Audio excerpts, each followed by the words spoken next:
U.S. Border Patrol agents, along with Homeland Security Investigations, HSI El Paso, have uncovered a sophisticated smuggling tunnel connecting El Paso, Texas, to Ciudad Juarez, Mexico, in what officials are calling a historic discovery. A mega tunnel under the U.S.-Mexico border for smuggling people across was promoted to people on the social media platform TikTok. It didn't begin with a tunnel, and it didn't begin with a raid. It began with a pattern that appeared to be part of normal activity: cargo movement, truck schedules, and industrial traffic, operating within expected ranges, everything documented, everything approved, everything appearing consistent with routine operations, until analysts noticed that the movement was too precise, too structured, too controlled. By the time agents moved in, they were no longer looking for a route, they were looking for a system. Stay with me. This is where it begins to unfold. At 3:56 a.m., the industrial yards near the edge of El Paso remained completely still. Floodlights casting weak reflections across rusted fencing, empty loading zones, and warehouse structures stretching across the landscape, everything appearing inactive and undisturbed from the surface. But beyond the visible perimeter, more than 260 federal agents had already taken position across multiple approach routes, coordinating silently, while drones monitored movement from above, and armored units secured access points surrounding the site. The location itself was registered as a standard freight yard, handling cargo overflow and scrap transport, with no immediate indication of irregular activity.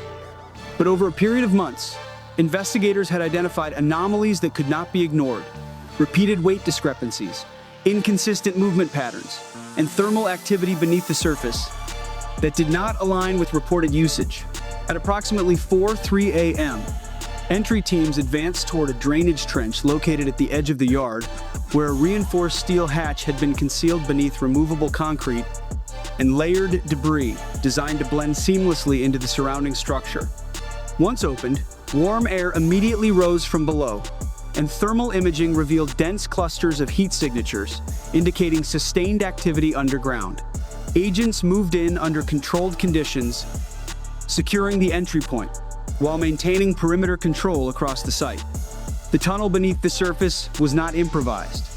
It was reinforced with structural supports, fitted with lighting systems, ventilation ducts running overhead, and electrical wiring secured along the walls, with visible track marks indicating repeated movement of equipment and materials.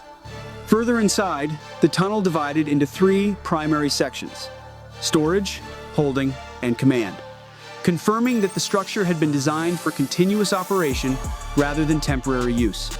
Within the holding section, agents located 84 migrants confined underground, organized into separated groups, and identified through wristbands marked with colors and numbers, each group tied to a movement schedule coordinated through the system. Conditions inside indicated prolonged confinement with limited airflow, minimal space, and visible signs of dehydration among those present. Nearby, a temperature-controlled storage section contained narcotics prepared for transport. Preliminary estimates linked the operation to 5.6 tons of drugs, including fentanyl, cocaine, methamphetamine, and heroin, along with 1.9 million fentanyl pills packaged for distribution. Additional compartments revealed 37 firearms, loaded magazines, body armor, and equipment designed to support movement and protection during transport. At this stage, it became clear that the tunnel was not simply a passage. It was a staging environment where people and materials were processed, organized, and prepared for movement through a controlled system. By 5:12 a.m., federal specialists secured the underground command section, where the structure of the system was documented in detail. Walls covered with route maps, timing charts, and movement schedules aligned with patrol patterns and surface traffic. Color-coded windows marked when activity could occur safely, minimizing exposure. Payroll records identified roles within the network, including drivers, coordinators, and communication operators, while digital systems contained logs covering approximately 14 months of activity. More than 31 route configurations were identified, along with financial records exceeding $74 million in structured transactions. Payments were categorized into operational segments, including transport, maintenance, security, and coordination. This was not random crime. This was infrastructure. A system designed to operate continuously, hidden within normal industrial activity.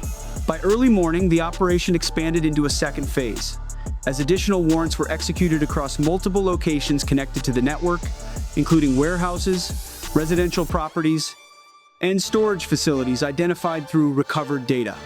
Transportation logs revealed more than 40 separate movement events across regional routes, while other locations contained staging environments where personal belongings were sorted and labeled using coded identifiers rather than names. Across the broader investigation, more than 50 individuals were linked to the system, with multiple arrests, including those responsible for coordination, routing, and financial processing. Additional evidence included digital archives, financial ledgers, and communication records mapping the full structure of the network. While the initial operation disrupted the central node, investigators confirmed that additional elements remained active, indicating that the system extended beyond the first phase of enforcement. By sunrise, the site appeared unchanged from the outside, silent, inactive, and consistent with normal industrial use. But beneath the surface, everything had been exposed. Because what investigators uncovered was not just a tunnel, or a storage site, or a staging area, it was a system. Every part of it operating within structures that appeared legitimate, logistics networks, transportation schedules, and administrative processes designed to ensure efficiency and control. The system did not fail, it was used, and that is what makes it dangerous. Because the real threat is not always what exists outside the system. Sometimes it is what exists inside it, hidden by design, protected by structure, and invisible because it looks exactly like it belongs. And once that happens, the question is no longer whether something was hidden. It is how long it was allowed to remain unseen, and how many others may still be operating the same way.